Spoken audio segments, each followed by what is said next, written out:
అత్యధిక పొదుపు పొందినటువంటి నేతలని ఇప్పుడు వేదిక మీదకి ఆహ్వానిస్తున్నాం. వారు మంత్రివర్యుల చేతుల మీదుగా చెక్కులు స్వీకరిస్తారు.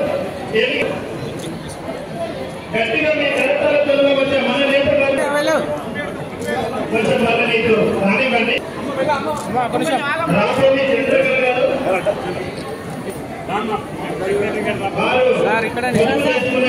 పొదుపు మొత్తం ఈరోజు ఇప్పుడు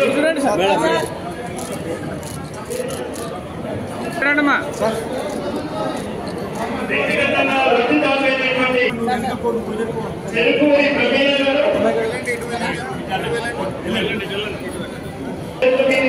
5 లక్షల రూపాయలని చేస్తూ పాముల లక్ష్మి గారు, పాముల తారా గారు, కాపేలి రాజేంద్ర వాసాల అనసూయ గారు,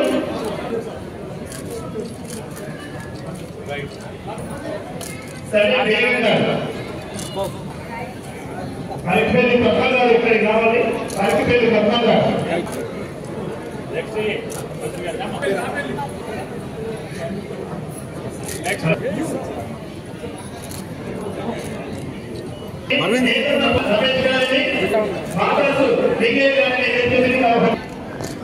నాగల్ సత్యనారాయణ గారు హెచ్డబ్ల్యూసీఎస్ లిమిటెడ్ వేములవాడ గారికి,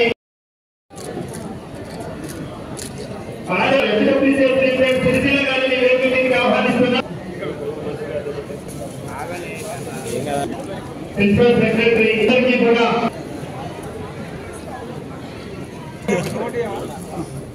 చేనేత జౌళి శాఖ, మన ప్రిన్సిపల్ సెక్రటరీ కమిషనర్ చేనేత జౌళి శాఖ శ్రీమతి శైలజ, మన పేదమ మంత్రివర్యులు ఇప్పుడు ఆది శ్రీనివాసులు గారికి, మహేందర్ రెడ్డి గారికి,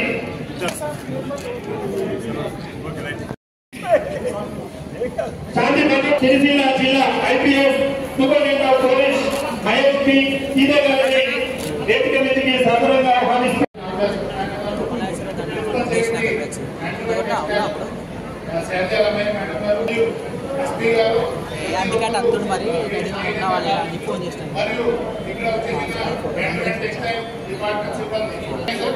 దాదాపుగా 50% తీసుకోపోతాం సార్.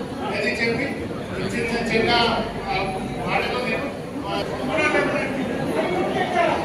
ఈరోజు 68.14 కోట్లకి ఇది చాలా గర్వకారణం. ఎందుకంటే ఈ పొదుపు ద్వారా ఒక్కొక్క పవన్ వర్కర్కి సుమారు 60,000 రూపాయల నుంచి 80,000 రూపాయల వరకు వస్తుంది. ఇందులో ముఖ్యంగా మన సిరిసిల్ల ప్రాంతంలో 4,963 మంది లబ్ధిదారులు ఉన్నారు. రాష్ట్రం అంతా చూస్తే మనకి 11,698 మంది లబ్ధిదారులు. ఈ పథకం ద్వారా ప్రతి ఒక్కరికి వాళ్ళ ఇంటి అవసరాలు, పెళ్లి ఖర్చులు, ఆరోగ్య సమస్యలు ఏమైనా ఉంటే వాటి కోసం ఈ రకంగా వాళ్ళకి అతి అవసరం ఉన్నటువంటి ఖర్చుని ఈ డబ్బుని ఉపయోగిస్తున్నారు.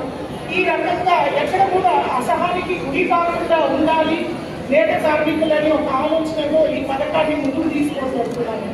ఇది అయిన తర్వాత కొత్త పొదుపు కార్యక్రమం కూడా మేము వెంటనే మొదలు పెడతాము. ఈ కొత్త పథకం కింద లాకింగ్ పీరియడ్ 3 సంవత్సరాలు కాక మీ అందరి రిక్వెస్ట్ మేరకు ప్రభుత్వం తగ్గించి 2 సంవత్సరాలకి లాకింగ్ పీరియడ్ పెట్టారు. కాబట్టి డబ్బు ఇంకా కొంచెం తొందరగా వస్తుంది. వచ్చే 2 సంవత్సరాలు చేసే పొదుపు పథకం. ఇది కాక ఎన్నో కొత్త పథకాల ద్వారా ఇక్కడ మన జౌళి రంగంలో, పవన్ రంగంలో ఎక్కడ సమస్యలు రాకూడదు అనే ఒక ఆలోచనలో ప్రభుత్వం ముందు తీసుకొని పెడుతున్నారు. ఇందులో ముఖ్యంగా యాంటికో అనేది ఇక్కడ పెట్టడం జరిగింది. ఆల్రెడీ కలెక్టర్ గారు చెప్పారు. యాంటికో ద్వారా ఎన్నో సొసైటీలు, కొంచెం ఇబ్బంది పడే సొసైటీలు, ఆశ్రమ సభ్యులకి ఇబ్బంది ఉన్న సొసైటీలు అన్నింటికీ కూడా రూల్ ఇవ్వడం జరిగింది. దీని ద్వారా వాళ్ళు పెట్టుబడి తగ్గింది, వాళ్ళు కూడా ఎక్కువ పని చేసే ఆస్కారం ఉంది. పాత బకాయిలు చాలా ఉంది. పోయిన సంవత్సరం ప్రభుత్వంలో సుమారు 400 కోట్ల బకాయిలు ఇచ్చి పూర్తి చేయించాము. అందరికీ కూడా ఆ డబ్బు కూడా చెల్లించాము. ఇంకా కొంచెం ఉంది, అది కూడా వెంటనే చెల్లిస్తాము. తర్వాత ప్రభుత్వము ఇందిరా మహిళా శక్తి గ్రూపులకి చీరలు కూడా ఆర్డర్ ఇచ్చింది. ఇందులో మనం ఆల్రెడీ ఇప్పుడు ఈరోజు కూడా సమావేశం జరిపి రివ్యూ చేశాము. సుమారు 50-60% వరకు ప్రొడక్షన్ అయిపోయింది. ఇందులో ఉన్నటువంటి వేట కార్మికులందరికీ కూడా మంచి వేతనం వస్తుందని మాకు ఫీడ్బ్యాక్ వచ్చింది. సుమారు 20,000 నుంచి 25-28,000 వరకు ఒక్కొక్క వర్కర్కి వస్తుంది అని తెలుసుకోవడం జరిగింది. ఈ రకంగా ప్రతి పథకంలో పనిచేసినటువంటి చేనేత కార్మికులు, చేనేత ఆసాములు అందరికీ కూడా నేతలకు అందరికీ కూడా ఉపయోగం ఉండాలి, వాళ్ళ జీవితం మెరుగుపరచాలి అనే ఆలోచనతో ఇక్కడ పథకాలు పెట్టడం జరిగింది. దీంతో పాటు నేతల భద్రత కూడా ఇక్కడ మేము ఇంప్లిమెంట్ చేస్తున్నాం. దీని ద్వారా చనిపోయిన నేతల కుటుంబానికి 5 లక్షలు కూడా ఇవ్వడం జరుగుతుంది. మన ఏకైక రాష్ట్రంలో sir geo tagging power loom సెక్టర్లో కూడా చేయడం జరిగింది. ఏ రాష్ట్రంలో కూడా ఇది చేయలేదు. దీని ద్వారా ఎన్ని మొత్తాలు ఉన్నాయని మనకి ఇక్కడ తెలుసు. అండ్ అన్ని పథకాలు ఈ రకంగా జియో ట్యాగ్ మొత్తాల ద్వారానే మనం పంపిణీ చేస్తున్నాము. వీటితో పాటు మన ప్రభుత్వము 50% పవర్ లూమ్లో పవర్ సబ్సిడీ కూడా పెంచి 25 HP యూనిట్స్ ఏవే ఉన్నాయో 25 HP యూనిట్స్ వరకు వర్తింప కూడా చేయడం జరిగింది. దీని ద్వారా 2,000 మంది ఈ రకంగా బెనిఫిట్ అయ్యారు. తర్వాత 2 ఫ్యాక్టరీలు కూడా అక్కడే యూనిట్ ఫ్యాక్టరీస్ కూడా ఇక్కడ ఎస్టాబ్లిష్ చేయడం జరిగింది. ఒకటేమో గోకుల్దాస్ వాళ్ళకి, ఇంకొకటేమో ఎక్స్పోర్ట్. రెండింటికి కలిపి సుమారు 1,200 స్వింగ్ మెషిన్స్ ఉన్నాయి. మొత్తం కలిపి సుమారు ఒక 1,500 మందికి ఉపాధి కల్పిస్తున్నారు. ముఖ్యంగా మహిళలకి ఇక్కడ కల్పిస్తున్నారు. ఈ రకంగా ఇవన్నిటితో పాటు గవర్నమెంట్ ఆదేశాలు కూడా జారీ చేశారు.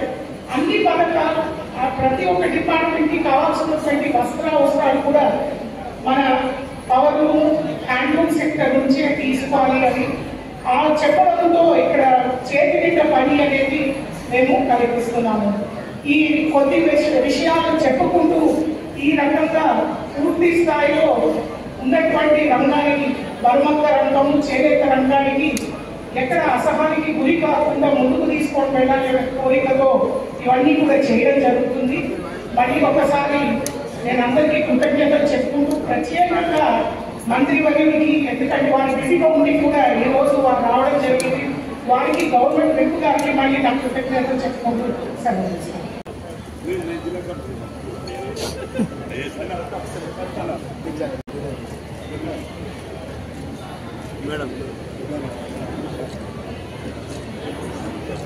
ఇప్పుడే చేసిన పెద్దలు, మన ప్రాంతానికి సుపరిచితులు, లేదు, గుట్టలలో లేదు, నీళ్ళలో లేదు, నీళ్ళలో ఉన్న చేపను కూడా మనకుండా ఏ విధంగా దొరికిపోయారో మీ అందరికీ కూడా తెలుసుకోవాలా. ఈ